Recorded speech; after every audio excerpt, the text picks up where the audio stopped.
Yan, kulang ng haircut. Balikan natin haircut. Ayan na. Kamusta naman kayo dyan?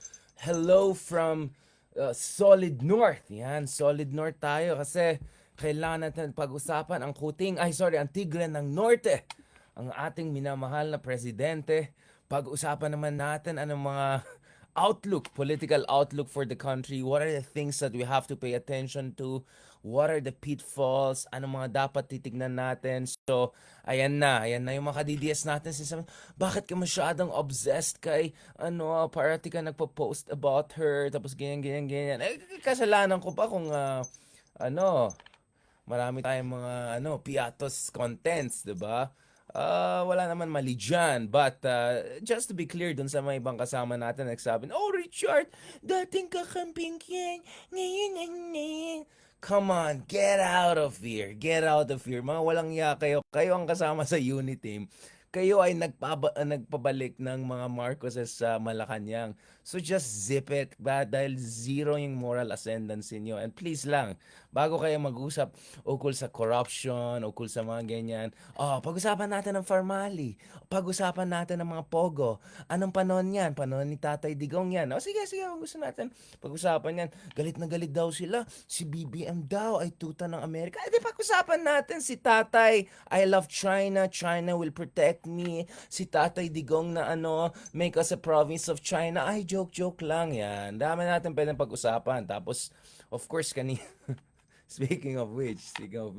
Okay, Picasso, magbabay ka muna kasi alam ko meron kang mga priorities. Pag-usapan natin mga kuting. Okay? Pag-usapan natin mga kuting. Okay.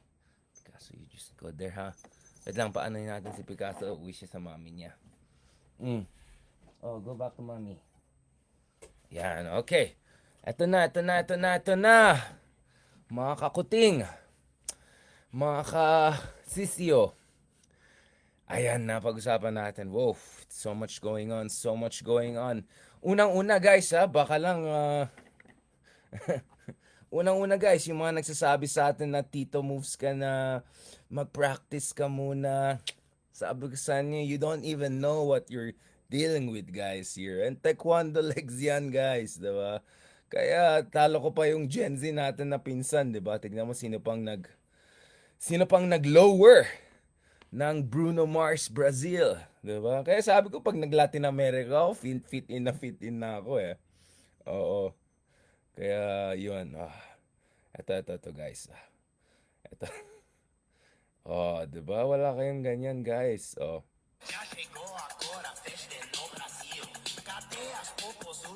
Tignan nyo guys, yan. Tignan yung center of gravity. Strength yan guys. Taekwondo legs yan. Wala pa nga yan ha. Wala na yan. Mamaya na yan player. I'm just saying guys, yan. Bago naman kayo magpaano dyan. Ayun yung Bruno Mars moves natin dyan. Brazil. Anyways guys, that comes with decades of taekwondo and football. Great people. Okay guys, actually kanina may tanong ako kung meron tayong bagong version ng kung may greetings na ba si Madam? Si Madam may greetings na ba? Ito na ba? Wala ba siyang ganyang greetings? Order ng siopaw at wonton sa Chowking. 2 pang extra rice na isama natin sa wonton soup. At yung siopaw natin, yan, di ba? Aba, talagang satire lang yan ha, parody lang yan. Mamaya magagalit na naman mga DDS sa atin. Guys, wala naman kayong sense of humor. Kasi ang humor nyo lang, ang mga ka-level lang ni Tatay Digong na sobrang corny, na sobrang thunders, na toxic masculinity, na misang kadiri ng mga jokes na hindi naman talagang jokes. But, di ba, sana naman si Madam, kung meron siyang ganyan na mga greetings sa, ito ba yung PLA anniversary? Yung mga ganun na China. Parang yung mga Chinese kong kaibigan, ano daw? Ganon yung mga reaction nila, diba? Yan, nag-order ng Chowking. So, Yan. So, I mean guys, marami tayong pwede pag-usapan today. Bago tayo pupunta kay BBM, ha, don't worry, fair naman tayo, fair naman tayo. We cover all the bases. We cover over the bases. Speak of the Dutertes, actually, may interview din tayo sa CNN Indonesia the other day kung saan nag-warning tayo sa I warned Indonesia's President Prabowo to be careful na hindi niya gayahin si BBM. Ay, sorry, gayahin si Prabowo. Ay, gayahin si Dito Digong. For me, it doesn't mean Prabowo is a disaster per se. I think as long as they learn the right lessons, and let's be honest, in fairness, with all due credit to the Indonesian foreign minister, I think there was a lot of correction afterwards, a lot of clarification, which we had the same thing with the Philippines. When Duterte said, I'll throw away the Philippine arbitration case, immediately the foreign ministry came here and clarified. So I think it's a learning curve. So yun, so guys, di ba? So I'm even going around the region and giving interviews and all of that. So natik na natin. Hindi lang CNN International, hindi lang yung CNN Philippines na wala na pala ngayon, but it's CNN Indonesia. So we're just spreading the word and everything like that. But guys, going back to this, alam ko marami sa inyo nagsabi, bakit si Richard, ang dami mga dance moves, mga ganyan-ganan, mga brother Louie, ganon. Sabi nga natin, in-explain natin yan, guys. Meron tayong Gramscian analysis dyan. Kung hindi nyo na naintindihan yung mga historic block analysis, yung hegemony analysis, yan. Ulitin natin soon. Actually, I'm looking at doing proper lecture series on Frederick Jameson's notions of postmodernism. Anong kinalaman ito sa fake news, disinformations, culture of meme, all of these things we're saying. Also some lecture probably on Gramsci, historic blocks, war of maneuver, war of position, and things like that, no? At resistance. How can we have an effective resistance and also push for more democratic space? Lahat na yan. Siguro, hopefully, God willing, if may time tayo, may budget tayo, whatever, I'll try to put together some sort of proper lecture on those things. But of course, layman version. Medyo progressive version, counterpart sa mga Jordan Peterson ties. But before going to cutting, let me just tell you guys, when it comes to dance, ang gusto ko talaga natin gayahin, naghanap pa ako ng mga collaborators. Ito talagang gusto kong moves. Ito talaga. Yun na. No work, party harder, confidential funds, dugs yan. Okay, anyway. Whew. So why am I doing all of these things that I'm doing here? Okay, let's go to the meat of discussion, guys, here. Oh, serious na tayo. Now let's transition to serious stuff.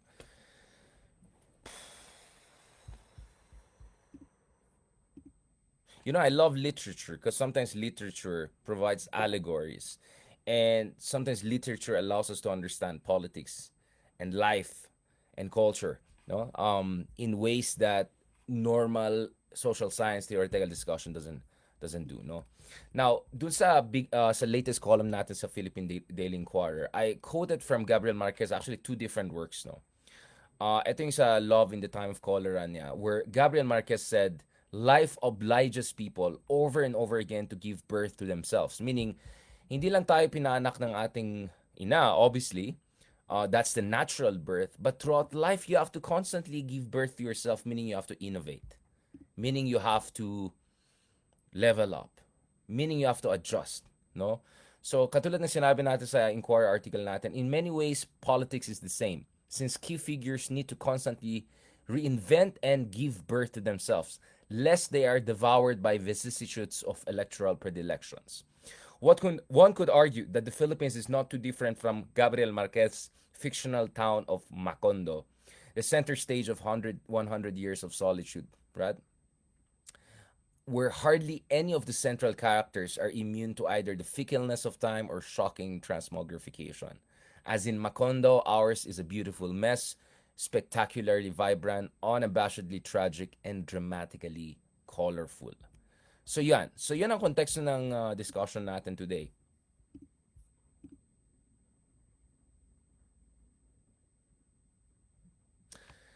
If you look at it, in theory, the Dutertes should be in their weakest ever position.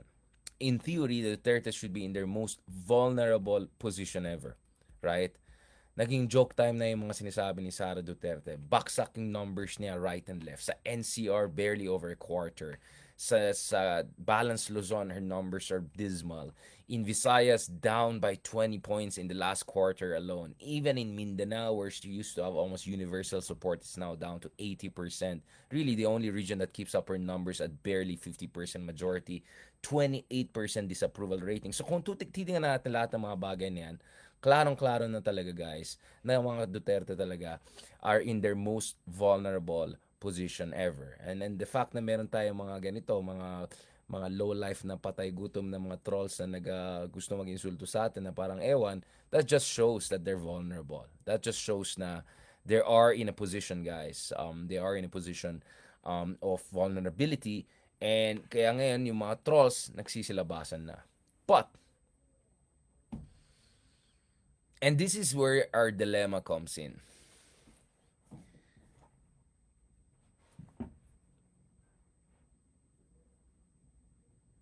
Sa isang banda, sabi ko, siguro one of the cruel ironies, or actually pleasant surprises, with the whole Uniteam Axis victory in 2022 is that perhaps the Marcoses were the best people to keep the Dutertes in check. Because after all, the Marcoses are the OG.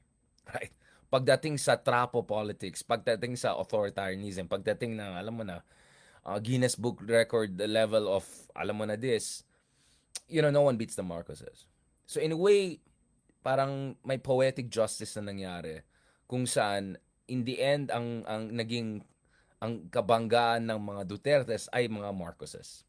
I don't want to talk about Amy Marcos. She's practically irrelevant because neither side is really paying attention to her at mukhang walang pag-asa rin manalo sa Senate yan anyway. And no one to takes her ideas on foreign policy, whatever, yung mga pretentious interventions niya seriously, right? I mean, this is a person ang dami sinasabi pero no serious publication, no serious thinking, etc. Hindi ko alam how do they allocate, yung mga chairmanship of Foreign Affairs Committee. We need legit people to lead the Foreign Affairs Committee, etc. And legit resource persons, hindi yung mga joke time na kinukuha nila over the past few years. But anyway, whatever. Not even worth discussing.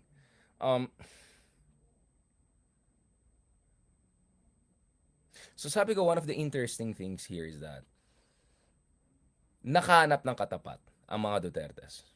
Because had Leni Robredo won the 2022 race, and I don't want to get into that long debate about nagkaroon ng dayan, whatever. Ako, simple lang naman explanation ko eh.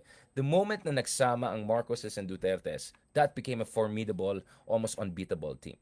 So the fact that Leni was able to get almost 16 million votes, the number of votes that made Duterte get landslide victory in 2016 just tells you, Leni really did very well. She really overperformed. Except kalaban niya, combined na dalawa eh. So medyo unfair. Parang 2 versus 1 ang nangyari. Diba?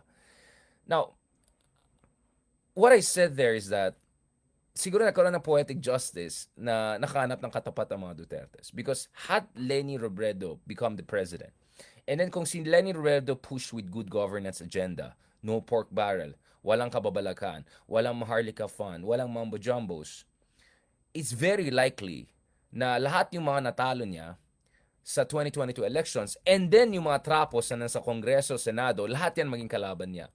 So you could have a situation which is very similar to what we have, guys, in Peru, in Latin America, kung saan progresibo yung presidente, pero hawak ng mga trapo at oligarkiya at mga kung sino-sino, yung legislatura, yung Supreme Court, whatever, and then nakakaroon ng gridlock. In the case of Peru, for instance, we have had back-to-back, essentially legislative coup against progressive presidents. No, sobrang gulo yung situation there, right? In the case of Brazil, for instance, under Dilma, no, Rousseff, what we had is there was a time na kalaban niya yung buong Kongreso. Right? At nagkaroon ng showdown, and then she was impeached, and the next thing you know, yung nag-replace sa kanya na Speaker of the House, naging Vice President niya, na-impeached din dahil sa corruption. Eventually, they ended up with the monstrosity of Bolsonarismo. Right? A kind of a proto-fascist clown show.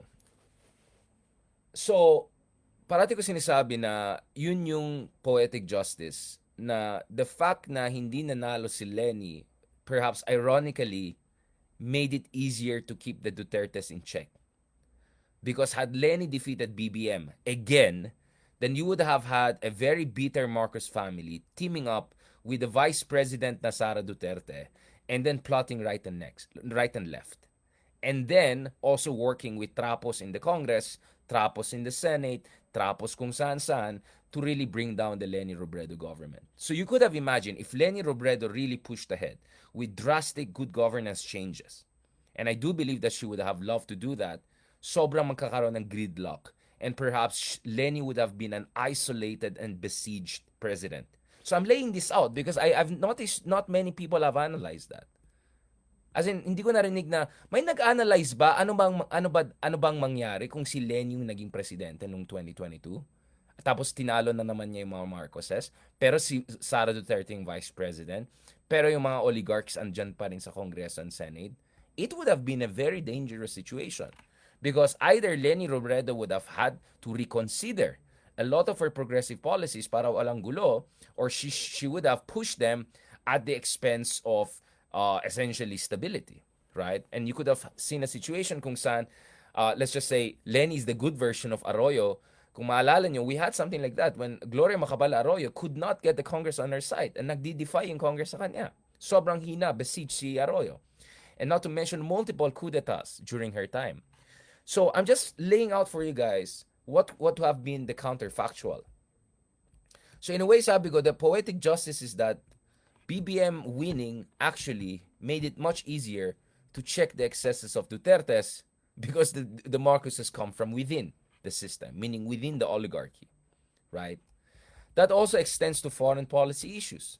Precisely because, unlike Leni Robredo, BBM never took a strong stance on West Philippine Sea until the 11th hour in the elections, until that like whatever mumbo jumbo debate sa SMNI. That also made it easier for BBM to recalibrate yung ating foreign policy towards some sort of correction. And because the Marcoses have this, diba, ito yung image ng Marcoses, diktador, whatever, it also made it easier for BBM to recalibrate yung war on drugs. So because hindi softy-softy ang tingin kay BBM, dahil walang element of misogyny. Of course, if Leni had been the president, imagine the level of misogynistic attack against her. Imagine the level of oligarchic backlash, counter-revolution, counter-mobilization, sabotage, all sorts of different things against her, right? And had Lenny taken a more independent stance, maybe Biden would not have been helping her. Maybe China would have been more aggressive in undermining her and spreading disinformation and fake news and all of that. So, yun yung poetic justice na nangyari. Yun yung poetic justice na nangyari. Na the fact na hindi nanalo si Lenny, it made it much easier to keep the Dutertes in check. And then things got more interesting. Dahil kung titignan mo, Dutertes made it even worse for themselves. First of all, they teamed up with the OGs who could not easily be fooled. In fact, wake-up call kaagad kay sa mga DDS yung pinaka first moves ni BBM, including his decision not to meet the Chinese ambassador. He had his first press conference and major meetings were with ambassadors of Korea, India, yung charge d'affaires ng US Embassy, etc. Walang China. And most importantly, hindi niya pinili si Sara Duterte as National Defense Secretary. You know, all of those things were telling you something very clear. That Marcoses hindi maging tuta ng mga Dutertes. Like, excuse me, we're the OG here. But the Dutertes made it worse. Most particularly, two individuals, Quiboloy and Digong. These two old men did not understand the lay of the land. Not only did they underestimate Marcos, they also underestimated how easily pwede sila pabaksakin, di ba? And we saw the culmination with Quiboloy's essentially being dragged out of his hole, and also his compound, etc., whatever you want to call it. And then of course in the case of Digong, right, also very isolated and bugbog sarado sa mga hearings, all of these exposés and whatnot. So, and then Duterte really made it worse. And I would say there were three moves that Rodrigo Duterte did that severely undermined the position of Dutertes. One, yung tinawag niyang tambalos-los at binastos niya yung buong Kongreso. So he essentially declared war on the lower house. So he mobilized support there, and in effect, humina si Gloria Macapagal Arroyo. It made it much harder for pro-Duterte or Duterte sympathetic figures like Arroyo to make their moves. So na-isolate din si Arroyo. And then the second major move that Duterte did, which really damaged his position, was going to China. Going to China last year without any coordination whatsoever with DFA. Essentially, sinampal niya sa mukha yung gobyerno ng Pilipinas, and he tried to conduct his own parallel foreign policy, and in ways that really made it easy to paint the Dutertes as essentially tuta ng China. Right? BBM tried to be nice around this and all of that, but it was pretty clear that Digong was actively trying to sabotage or undermine our position sa West Philippine Sea and try to run a parallel foreign policy. And then number three, and most importantly, is what happened last year na to, right? Last year, January, a year ago, when Duterte openly came out and attacked BBM, pinastos niya si BBM, cocaine addict daw, inaway niya si First Lady, he called for separation of Mindanao, he insinuated or tried to kind of imply na we need a coup d'etat, among other things. So, kung titignan mo yung mga yan, Duterte's made a second mistake. First, they teamed up with people that they thought they could control, but they were never in a position to control, and they should have known better. And second, in fairness, Digong knew it, but Sara did not follow the advice, but Digong was helpless to stop the situation, because masyado siyang focus kay Bongo. I mean, like, kasi ang gusto ka naman talaga ni Duterte was like this Medvedev, Putin kind of switch na si Bonggong president, siyang vice president, but in effect, alam natin sinong presidente, whatever. That was out of the window, which just tells you how incompetent and medyo hindi na gano'n ka-sharp si Digong towards the end of his presidency. So you have that situation kung saan talagang mga Dutertes constantly were digging their own grave. But dito papasok yung problema. And this is the biggest paradox of BBM administration.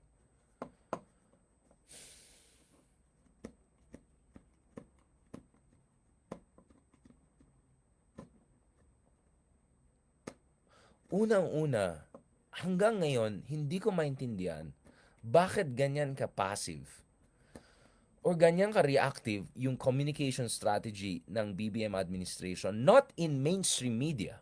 Because I think, I mean, things that Cesar Chavez and Garafil, the people in charge of presidential, office of communication office people, magaling yung mga foreign policy statements, official statements. But what I'm talking about is liquid information warfare.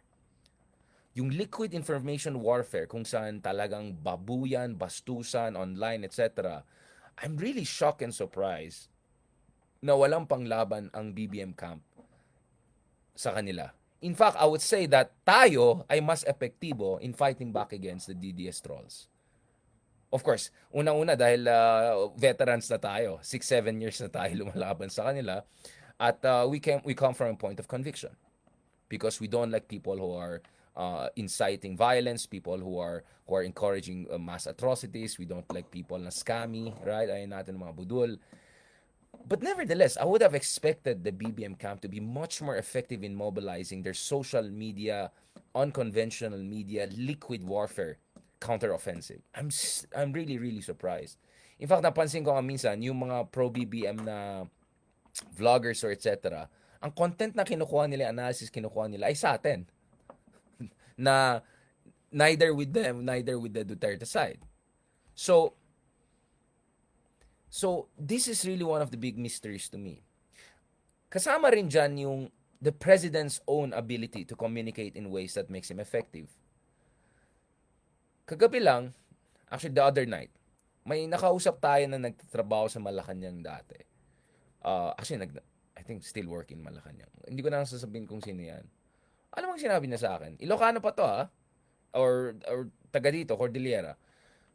Ang sabi niya, mas gusto nila si Digong kasi si Digong pinaganda yung sweldo, ganyan. And then, boring daw si BBM. Boring and aloof daw si BBM. Boring and aloof daw si BBM.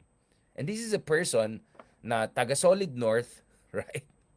Kumikita pa rin sa gobyerno. And yun ang sinasabi niya. And guess what? He or she is not the only person I hear na ganyan, na aloof and boring si BBM. Which is another paradox because kung titignan mo yung 2022 campaign ni BBM, yung mga vlogs niya, sobrang glossy, sobrang well-organized, sobrang impactful. Yung mga TikToks nila sobrang galing. Sobrang galing to the sense to the level that ginaya pa sila ng Indonesia. You know, the Prabowo campaign in Indonesia, I was told, is the same campaign team. Hindi ko na sabihin kung sino yan. Letter P. Nagsistart yung pangalan ng campaign manager dun sa communications nila. You say, BBM was so effective in his campaign strategy in 2022 that hinire pa yung team niya ng mga ibang candidates katulad ni Prabowo. Base dun sa mga reports na binigay sa atin ng aking mga Jakarta-based major media contacts. So one of the mysteries sa akin here is, what the heck just happened? Magtatatlong taon na, hanggang ngayon, hindi ko pa rin nakita si BBM na nagbigay ng isang spontaneous, funny, engaging, exciting, fireside chat speech. Wala. He only made one attempt early on. Sabi niya, ayoko ng spokesman. Nagmagaling siya. And then, naging laughing stock siya when he said, no, we're not that high. Nung tinanong yung inflation rate, we're not that high. And obviously, we're not that high became a meme itself because everyone knows the subtext. And the next thing, tinawag si Diokno, kung sino-sino. And then after that, wala na. That's it. He never tried to do a spontaneous fireside chat again. That for me, guys, is weakness. Because if there's one thing we learned from the Zelenskys of this world, on the progressive side, from Trumps of this world, on the not so progressive side, you need to be an aggressive communicator. You need to be a disruptive communicator. You need to be actually almost walang hiya, unabashed communicator. I just don't see that with BBM. So, sobrang talo talagang BBM camp when it comes to liquid, unconventional, SOCMED media warfare. Actually, tayo po yung mga lumalaban dyan in terms of pushing back against yung mga ek-ek ng mga ka-DDS and all of that. But that's actually a continuation of the war we have been waging since 2015 at least, right? So, again, these are weaknesses that we have noticed for a very, very long time. And for some reason, hindi ko pa rin nakikita ang improvement sa front na yan. And I really do not understand where is this coming from. Now, marami po tayong mga theories dyan. And then this is where we can go Shakespearean. You know, some people are born with greatness. Some people achieve or attain greatness. And for some, greatness is thrust upon them. The fact of the matter is that BBM won with the largest margin mandate ever. Many elements of the opposition na galit sa mga Dutertes kinda aligned with him, or at least are in hibernation mode, or medyo nag-recalibrate ng kanilang opposition. And then sila Lenny and some of the opposition essentially just went into hibernation mode for a while. Ngayon medyo bumalik lang recently.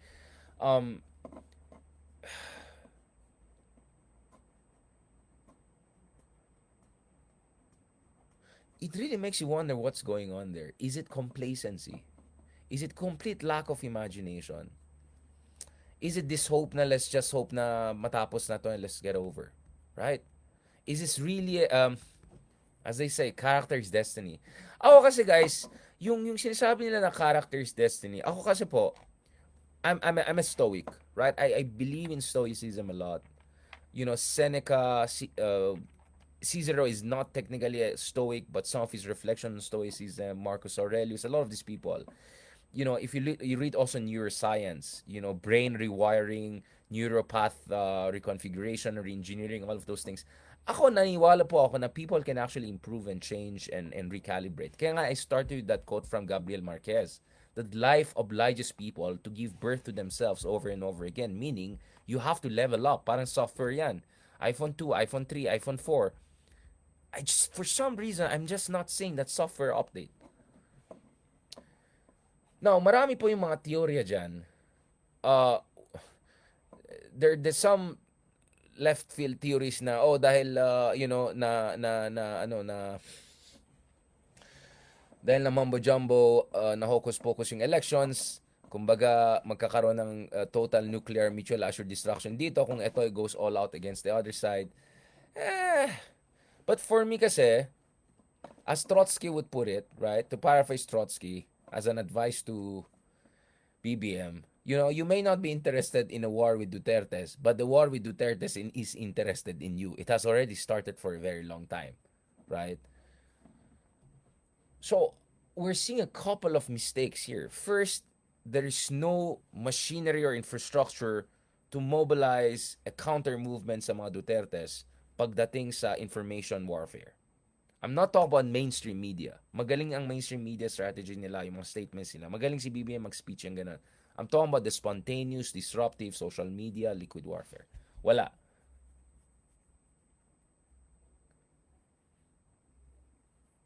Pangalawa, I haven't seen any significant effort by BBM himself to project strength, to project spontaneity, to project dynamism, and to push back against all of these rumors and semi-rumors and all of these jokes and all about his character or lack thereof, no, in terms of strength of character, right?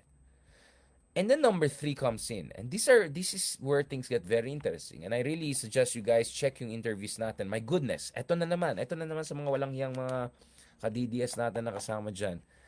Ano pinagsasabi nyo? Do you have any idea nakailan vlogs na tayo just about the PhilHealth issue? We probably have 12 different vlogs, right? And videos discussing hour and hour after hour and after hour yung mga anomalies or yung mga inconsistencies or concerns about the PhilHealth issue alone lang. Iba pa yung latest budget na pinasa, which is something that I want to go back to. Let me also remind everyone, right? Especially yung mga walang yang iba dyan, na kung ano-anong sinasabi. Just because I'm Ilocano or from the North, that never blinded me to the basic reality. Unlike yung mga iba dyan na nagbulag-bulagan nung unit team sila, and then nung laos na sila, natanggalan sila ng confidential fund or something na ganon, biglang anti-Marcos na sila and pro blah blah blah. Few years ago, when the Dutertes were in power, when the Marcoses were the allies, when I was working in the media, which was like obsessively pa-neutral effect and all. This is the kind of videos we did, and it's one of my proudest works with my great team. Of the year again, mga kapuso, as we celebrate. Oh, ito It's yung that ginawa time of natin the year video. again, mga kapuso, as we celebrate the 46th anniversary of the Martial Law Declaration.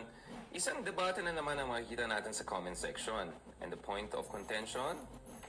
Si Ferdinand Marcos nga ba ang the best president ever? At matatawag ba ang martial law period bilang The golden age of the Philippines? well, kung silang tatanungin Well, that's mo, supposed to me. at kung anak niya naman, Pero ayon naman kay Lee Kuan Yew, to note, may iba pang comments si Lee Kuan Yew tungkol kay Marcos. Check out his book. Okay, wait. Let's be objective about this, mga kapuso. Let's just look at the cold, hard, and color-blind facts to assess the Marcos presidency. 1970s Philippines, a glamorous and prosperous period for the country. Daw. Look at the hospitals, Ganda. the roads, the infrastructure, Golden era. the heritage sites, Galing. cultural activities. Ganda. What's not to love? What's not to love? Greatest people. Bilyon inutang ng bansa natin para sa mga ito, mga kapuso. Paano kamo nangyari yun? Ganito kasi. For Marcos to build, he had to borrow. Isang debt-driven growth ang nangyari nung panahon nito. Ngayon, okay lang naman mangutang, basta nababayaran. Parang credit card lang yan, mga kapuso. Pag swipe ka lang ng swipe at hindi mo nababayaran on time or at all, ang mga utang mo, tataas at tataas ang bills mo. Ngayon, itong ilan sa resulta ng palpak na debt management nung panahon na yan. Siyempre, tumaas ang foreign debt ng Pilipinas. Sipin mo, from only $360 million noong 1962 to $28.3 billion noong 1986. Kaya hanggang ngayon, binabayaran natin ang utang na ito. At babayaran natin ito hanggang 2025. 5 this year. Hanggang ngayon inutang. Hashtag, this is where your taxes go. Yung 6.4% inflation rate na nangyari ngayon. Nako, walang-wala yan. Nung panahon ni Marcos, in 1984, umabot po sa 50% yung inflation rate natin. Kaya for sure, lalo tayong hindi makakabili ng sili na to. Pagdating naman sa exchange rate, malaki rin ang binaksak ng piso kontra dolyar. Pero hindi lang piso ang na-devalue, mga kapuso. Pati ang employment rate sa bansa bumaba rin. Itong dahilan kung bakit marami sa ating kababayan pumili mag-OFW. Bukod sa devaluation ng peso at underemployment, apektado rin ang economic performance natin sa international stage. At habang tayo nasa Bowie mode all these years, marangkada naman ang neighboring countries natin, katulad ng Thailand, Indonesia, Malaysia, South Korea, pati ang Vietnam. Dahil dyan, binansagan ng bansa natin bilang sick man of Asia noong early 1980s. Paano ni Marcos Pero hindi yan? lang tayo nangungulelat pagdating sa gross domestic product. Napag-iwanan din tayo pagdating sa manufacturing at industrialization. Sa ilalim ng dictator Park Chung-hee, nakasabay ni Marcos, yung South Korea, ginawa nila yung Samsung, Hyundai at LG into global brands. Imagine, kung maayos lang ang pamamalakad ni Marcos noon, di sana tayo mga Pinoy may mga ganon din tayong global brands. Kasing ganda rin sana ng Manila ang Seoul or ng Singapore na naging global logistics hub sa ilalim ni Lee Kuan Yew. O ng Taiwan na dumaan sa tinatawag na Taiwan Miracle sa ilalim ng Kuomintang Party. In fact, kahit titignan natin yung mga kapitbahay natin katulad ng Malaysia, sa ilalim ni Mahathir Mohamad, pati sila gumawa ng sarili nilang global brands katulad ng Proton Cars. So what was Marcos' excuse? Bakit pa rin tayo nangungulelat at napag-iwanan kahit sandamakmak na inutang ni Marcos? Anyari? Well, failures in economic management. Ang isang malaking dahilan dyan ay yung tinatawag na crony capitalism, kung saan ipinamigay ni Marcos ang daan-daan mga kumpanya Yun! at projects sa kanyang friends and families, yung tinatawag na cronies. Karamihan ng mga ito nalugi at kailangan isalba or bailout ng gobyerno. Dahil sa kapalpakan ng cronies ni Marcos, nalugi po yung ating bansa ng 3 to 7 billion dollars. Dahil dyan, umakyat po yung ating foreign debt. Aside from crony capitalism, andyan din yung mga na-bankrupt na malalaking proyekto katulad ng Bataan Nuclear Power Plant. Gumastos po tayo ng 2.3 billion US dollars dyan. Pero teka prof, di ba pinasara ito ng mga kritiko ni Marcos kaya natenga ito. Actually kapuso, pinasara ito because leading geologists warned that the power plant is built on an active earthquake fault line. Isa rin daw volcanic hazard ng BNPP. Delikado po siya pero still ginawa siya dahil walang tamang supervision. Siyempre, huwag natin kalimutan yung graft at corruption sa panahon ni Marcos. Naging rampant noon ang kawalan ng bidding system sa mga government project. In fact, mga kapuso, madalas din ang pag-over-budget sa mga projects ng panahon na yan dahil ang laki po ng mga kickbacks ng cronies ni Marcos. Again, these are just some of the failures of Marcos' economic management. Kumbaga sa pelikula, trailer pa lang ito, mga kapuso. In fact, hindi pa natin pinag-usapan yung human rights record abuse ni Marcos. Mukhang panibagong video ang kailangan natin para ma-discuss nito. Pero sa ngayon, Marcos pa rin nga ba? Marcos pa rin! PBM! PBM! Reminders lang po namin. Makita nyo, hindi pa ako sanay mag-journalism doon masyado. Medyo, yung energy level, wala pa dyan. But, probably I have to do a redo version of this. I did this back in 2018, guys. Alright? I did this back in 2018. So, all love to my, sila Bernice and my former colleagues, mga kapuso sa GMA. I think that's one of my proudest productions in terms of using facts, graphics, and everything. Hindi ko ginamit yung sarili natin mukha, yung parang kamukha natin. Although, bakit parang naging mukhang Lebanese tayo dyan? But you get what I'm saying, right?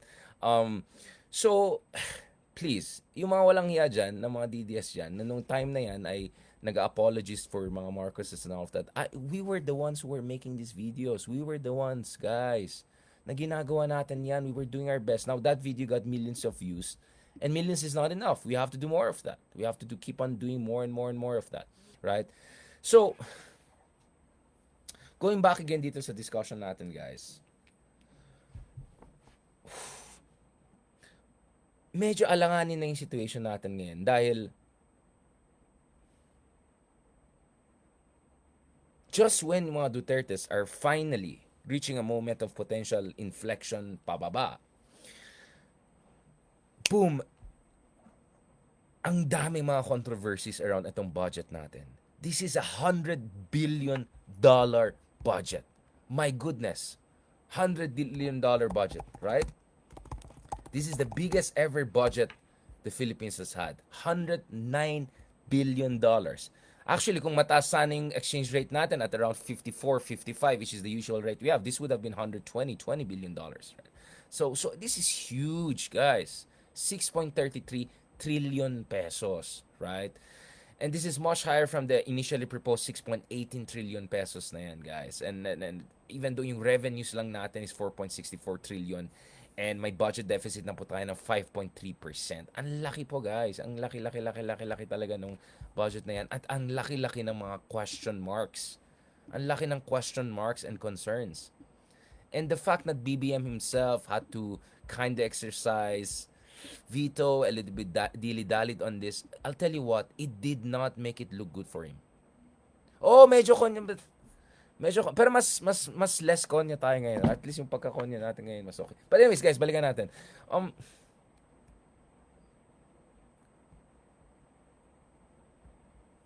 To be honest, I think the momentum is shifting. You know, isa sa mga pinaka-effective memes na nakita ko out there. Again, I call them memes because wait lang, bakit may babaeng bikini lumabas? Sorry, wait. Wait. Decente pa tayo, wait lang. Where is it? No, I saw this super, may nakita akong sobrang galing na meme na ginawa. Magaling ang mga DDS sa mga ganun eh.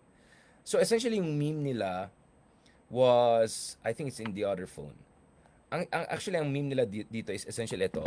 Si Sara Duterte sa isang banda, tapos nakalagay, 125 million pesos lang, ganyan. And then, sa kabila, nilagay si BBM, and then nilagay, Maharlika Fund, billions. This fund, billions. Etong project, billions. So basically, it's a whataboutism argument that unfortunately works.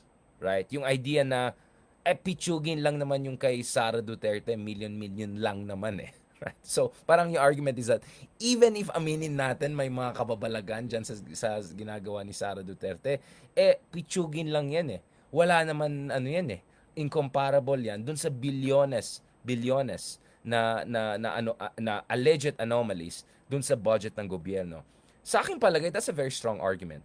Not in terms of substance, because tingnan natin, 'di ba? First of all, nakaw is nakaw. If it's really nakaw, then it's nakaw, right? Whether millions or billions is bad. Pangalawa, well, naghanap pa tayo ng Piatos Mary Grace level of smoking gun dun sa mga ibang anomalies in the budget of, alleged anomalies in the budget of Marcos. Saan yung version ng Piatos Mary Grace na sobrang in your face na questionable? Wala pa rin. But nevertheless, dahil may generalized distrust sa ating sistema, may appeal yung ganitong argumento eh. Tingnan mo, in fact, Alam niyo bakit 150 million lang yun? Kasi kung kinonvert yun, wait. Gamitin ko to para mas malakas ah. Kasi, ito yung line ng mga DDS ngayon, guys. And it's a strong line. It's a malakas siya in terms of impact kung hindi ka masyadong nagka-critical thinking eh. Right? Again, we're talking about communication here, guys. Let me put it at a better, diba? Kumbaga, parang sabi nga, kahit totoo man yun, yung mga Mary Grace Piatos na yan, pitsugin lang yan kumpara dun sa mga billion-billion na ninanakaw ng administration. Ganon yung linya po nila ngayon. That's the narrative. Again, to use the Frederick Jameson, that's a narrative right now. Na, bakit kayo focus sa amin, small time lang ginagawa namin. Ito. alam niyo bakit 150 million lang yun? Kasi kung kinonvert yun, 1-1, ano ang school? Ano ang PAU? Napakaliit ang amount at ang 150 million. So bakit kami magnanakaw ng 150 million? Ba't kaya magnakaw na? Nakawan sa gobyerno ay billion na. So, yun yung line ng mga DDS ngayon.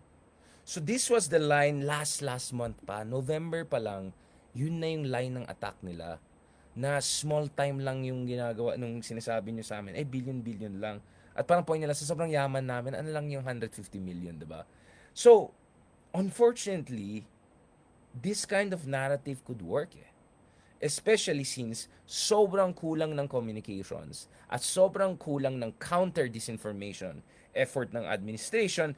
And then aminin natin, there are also some anomalies and some things that have to be explained, and we're still waiting for the Supreme Court ruling on the PhilHealth issue, on the confidential fund issue, and then of course, kung maalala nyo, the International Monetary Fund, right, the IMF already said, essentially, yung Maharlika Fund na yan, ayusin yan, kalokohan na yan. Alright? Restore capital of, ito yung news, ha?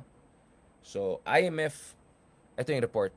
So, International Monetary Fund told the Philippine government, restore capital of state-owned banks used by Maharlika Fund. In short, yung Maharlika Fund nyo ay mambo-jumbo lang. Hanggang ngayon, hindi natin alam ano yung purpose. Kinuha niyo yung pera sa land bank, whatever bank. My goodness, bakit nyo hinawakan yan? Wala rin naman saysay yan, diba? Walang kakwenta-kwentang ideas, and matagal natin sinasabi na walang kakwenta-kwentang idea na yan. Ito yung mga Maharlika Fund, ganun. It also is all that historical revisionism. So we have been discussing these issues for a very, very long time, guys. At matagal natin kinikriticize yan, 'di ba? So ang point ko ngayon is, ang dali sanang kontrahin yung sinasabi ng mga Duterte. Sasabihin mo lang, "Whoa, wait. Nagmamaganda kayo, kamusta ang Farmali? Kamusta ang Pogo?" Like, ang daming mga anomalya na nangyayari sa Pogo. Baka billions of dollars ang pinag-usapan natin sa mga mumbo-jumbo money, dirty money, drug money, na lumabas nung Pogo na yan. Sa Quadcom lang lumalabas yan eh. But that's not enough. Dapat Malacanang also harps on that. Farmali. Michael Yang, nasaan na yan?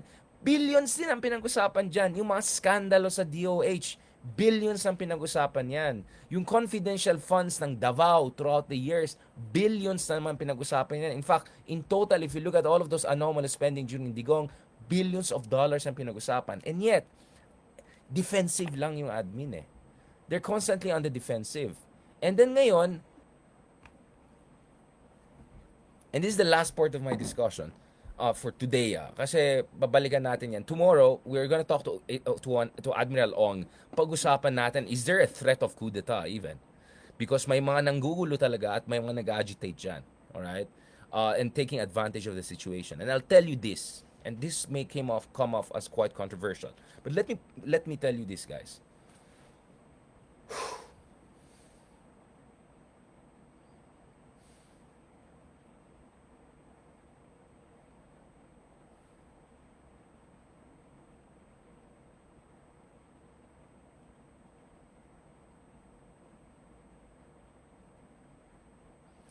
Yung ibang kasama natin dyan who are so worked up on scandals about PhilHealth, DepEd, Maharlika Fund, and all of that, I completely agree with you.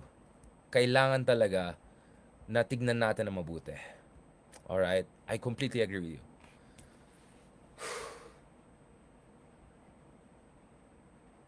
What I do not agree with is this. Na purong focus kayo sa issue na yan, na 90% ng inyong content, 90% ng yung mga speech nyo yung mga patibak speech nyo, whatever, and then, 10% lang ng content nyo, 10% lang ng intervention nyo, ay ukol sa extrajudicial killings. I'll tell you what, corruption is evil. What is more evil, way more evil, right? If this is Dante's, like, levels of hell, level 3 ang corruption. Yung level 7 and worse is mass killings.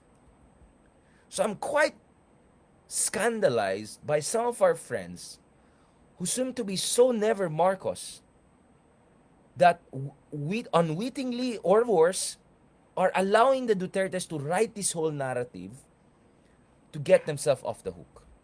May problema ako dyan. May problema ako dyan.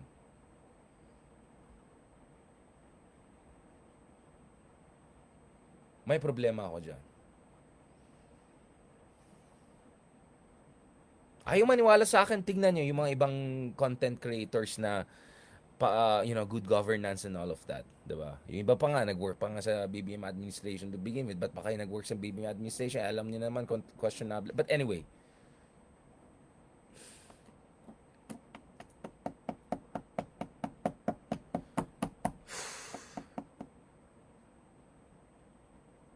sinasakyan talaga ng mga DDS ito.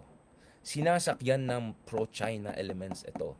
For all we know, sinasakyan ng China ito to weaken, to divide, to confuse the Philippines. You don't believe me? Go on TikTok, guys. On TikTok. China's TikTok.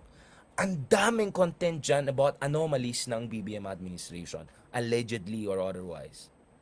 Sobrang konti yung content about extrajudicial killings na libo-libo ang pinatay. Sobrang konti yung content makikita ko ukol sa Davao Confidential Fund. Ukol kay Polong, ukol kay Baste, how he has been running things, ukol sa Farmali. Halos wala. So I wonder what's going on there. I'm really wondering what's going on there.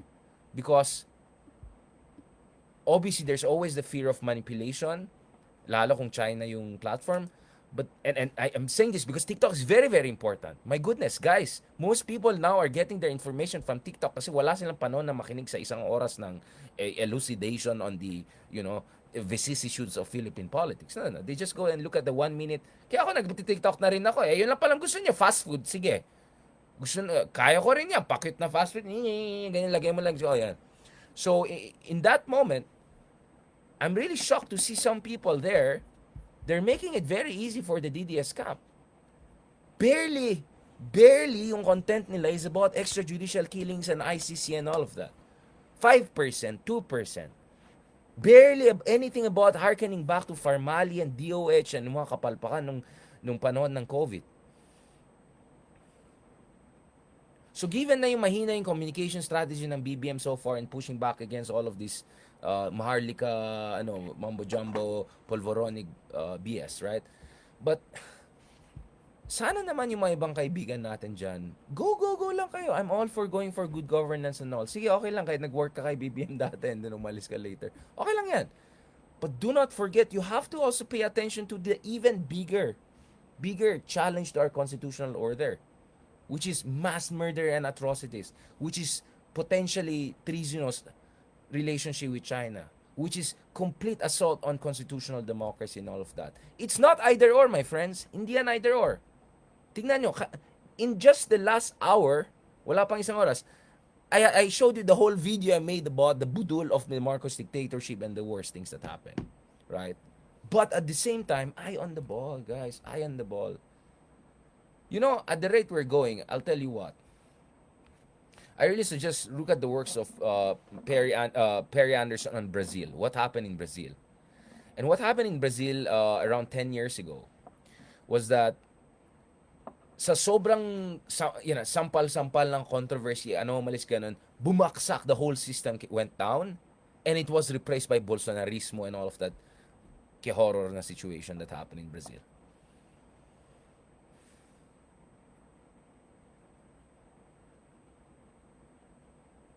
Yes, it is not either or. It is a matter of how you balance your critique. Is it 60-40? Is it 70-30? Is it 50-50? Is it 40-60? What bothers me, some people, is like 95-5. 5% criticism of all of these horrible things that happen under the Dutertes, and then 95% is all attacks on BBM right and left. Right? Yun yung sinasabi natin dito, guys. Balance nyo yan. At the very least, go 50-50. Para lang, although I would question, seriously, between BBM and DDS, alright, sinong mas direct threat sa constitutional order natin? Sino mas direct threat sa West Philippine Sea? Nuance is everything. It's lazy. It's lazy to just play the purist game. It's just lazy to attack the latest bad problematic thing. You have to have a lingerie point of view. You have to look at the big picture. You have to look at magnitudes and orders of threat to our constitutional democracy. And by the way, lahat ng sinasabi ko dito is separate and runs parallel to, and it's not mutually exclusive from, yung sinasabi natin na kailangan ayusin ang opposition ng sarili niya. Para at the end of the day, hindi lang tayo umasa sa BBM versus DDM, whatever. Sorry. There has to be a third force, a good third force. And now we don't have any real third force because the third force itself is sabog. Sobrang sabog. The left is like splintered into 1,000 filigrees.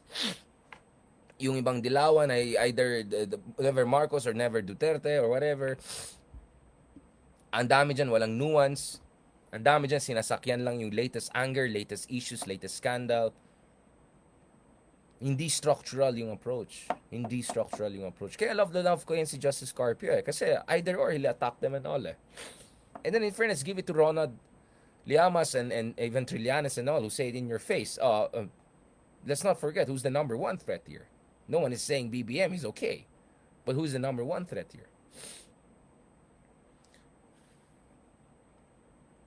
So, yun lang. Doon sa mga ibang kaibigan natin, especially mga nagtrabaho kay BBM dati, tas lahat puro mga ginagawa nila, attack lang si BBM, and then halos walang content about, my goodness, tens of thousands of our kababayan butchered, right? My goodness, how many Patricia Evangelista book level we need for people to wake up to what kind of horror that was? And you want to talk about corruption? Let's talk about Farmali. Let's talk about the DOH scandals, panon ni Digong. Let's talk about billions of confidential fund of that family, whatever. So, I'm just saying. So kayo, sa mga followers natin, demanded, doon sa mga heroes nyo, yung mga iniidolo-idolo dyan, sabihin nyo, oy, wag lang nga, purong dito lang, oy, wag kayong magpagamit yan, mamaya ginagamit yung rhetoric nyo, yung ano nyo, i-weaponize nyo. Ako, kitang-kita ko ito, pakita ko itong mga walang yang tomato. Let me show you what kind of clowns and low lives we're dealing with. So the other day, remember I had an interview with with Professor Vicente Rafael, no? And we talked about the whole thing.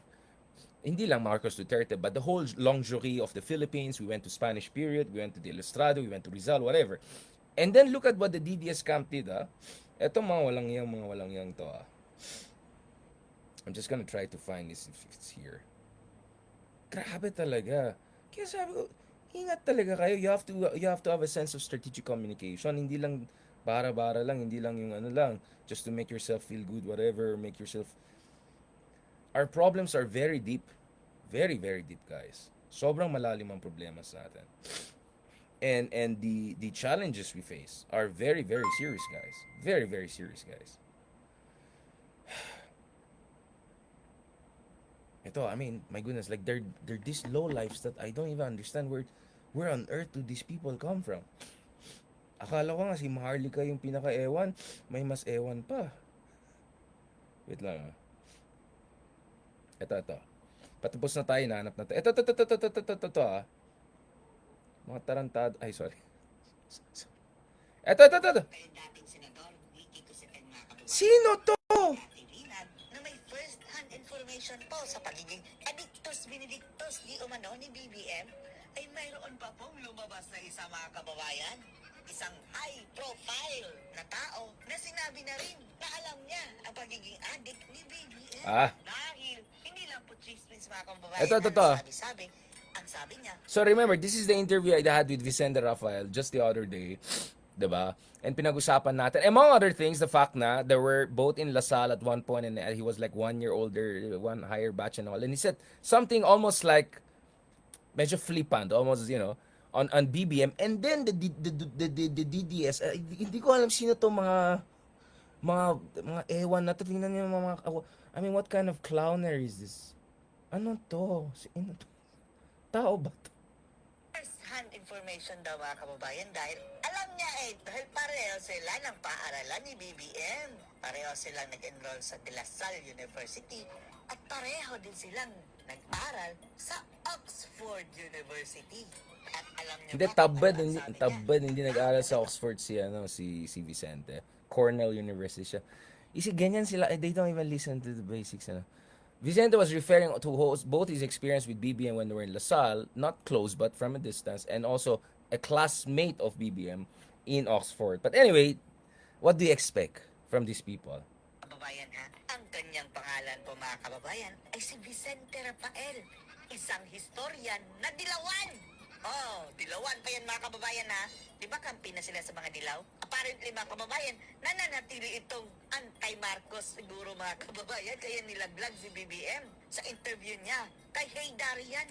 Oh, yung dilawan din mga kababayan na komentarista at kinumpirma niya mga kababayan with all the confidence talaga na gumagamit ng droga si BBM dati. And he loves to get high. Oh, sabog mga kababayan, bangag. Oh, love na love daw ni BBM yan. Panoorin po ninyo ha. By the way mga kababayan, ang video pa lang ito ay credit natin kay Richard J. Hey Darian. Oh, pahiram Oh, ko di na ba? dito ha. Tingnan mo to. Iniinsulto pa yung family name natin. Just to remind this I don't want to say midget, but whatever the thing is, Hidarian stands for lions, right? So make sure, before you're making insult to my family name, all right? Okay, baka maano tayo dyan. All right. Okay, anyway. Richard Hey Darian, na isang dilawan. Pakikinig muna tayo mga kababayan sa usapang dilaw ha. This guy is like a cocaine addict. Oo. Sabi ni Hey Darian mga kababayan, ang grabe, cocaine addict. Oh. I was- talaga ang word ha, cocaine addict. Ito, I was saying what Digong was saying about Marcos. See, like, tingnan mo how these low lives are twisting our words, using my content pa, di ba, to make all of these things. Si Hey Darian ang nagbanggit niyan mga kababayan. Oh, I was mentioning, Digong's mentioning that. He Yung is lo- a party boy. Ang tinutupin niya mga kababayan si BBM. Likes to party. He likes to party. Oh? He likes to party. He likes to get high. He's a party boy. He likes to party. He like to get high. He like to kick back. You know, these are not. Oh, taranta si Hey Darian mga kababayan. Oy, bata, nagurgur ang ating... But, you midget low life. I was not, sorry, I'm sorry. I was talking about, I was like, parang, it was humor. Ito, oh, takot ka ba? Hindi man lang nilagay yung mukha ko dyan, itong mga walang eh. Huwag mong pigilan, oh. Malamang isa na rin ito si Hey Darian mga kababayan na mga dilawan na kinain ang kanilang sariling suka dahil apparently mga kababayan, parang pinipigilan niya na ipagpatuloy nitong si Vicente Rafael na isang historian mga kababayan na banggitin yung mga addictus with addictus si BBM. Oh, it's true. I mean, it's it's not just anecdotal. I mean, there's all kinds of. It's true ha? It's not just anecdotal. Okay, anyway, whatever. This is what I'm telling you guys. Ito yung level ng chipmunk voice. I mean, I won't be surprised if that guy really sounds like that. But whatever. But this is what I'm telling guys, Ito yung sinasabi natin, guys. Ganito po yung situation ngayon. Kaya yung isa mga ibang kaibigan natin dyan, do what you have to do in terms of holding this administration accountable, pero huwag kayong magpagamit and be very, very careful. See, immediately I pushed back against these low lives and saying they're twisting our words, they're making things out of that, whatever. And by the way, this was in reference to BBM during his younger days. It has nothing to do about what he's doing today or whatsoever. And Rich coming from Team Fentanyl, right, to make such accusations, etc., right? Hindi ko na sinasabi na yung sinasabi trillion sa drug lord, ibang usapan yan. But, do you know what I'm saying? So, careful lang, guys. Careful lang, guys. Okay? Careful lang talaga, guys. Yun lang sinasabi ko. Have nuance, be smart, fight the good fight. As Trotsky put it, neither nor. Don't take any sides, but push on both fronts. Push on both fronts because that's the best chance we have. Para lang may pag-asa yung ating bansa. And there's some room so that in the future, sana, someone better, better people, whether it's Lenny, whether it's Riza, yes, even Rafi Tulfo would be an improvement on all of these people, right? Let's give them a chance. Or Vico Soto and all of these great people who still have a future. Let's give them a chance. Alright? Alright. On that note, thank you very much mga kameta. Maraming salamat. Habol tayo sa mga ibang engagements natin. Please continue to support us. Spread the word, spread the wisdom, and demand from your, I mean, hindi naman kayo nagkukulang sa mga constructive criticism sa atin. Go ahead, sure, no problem.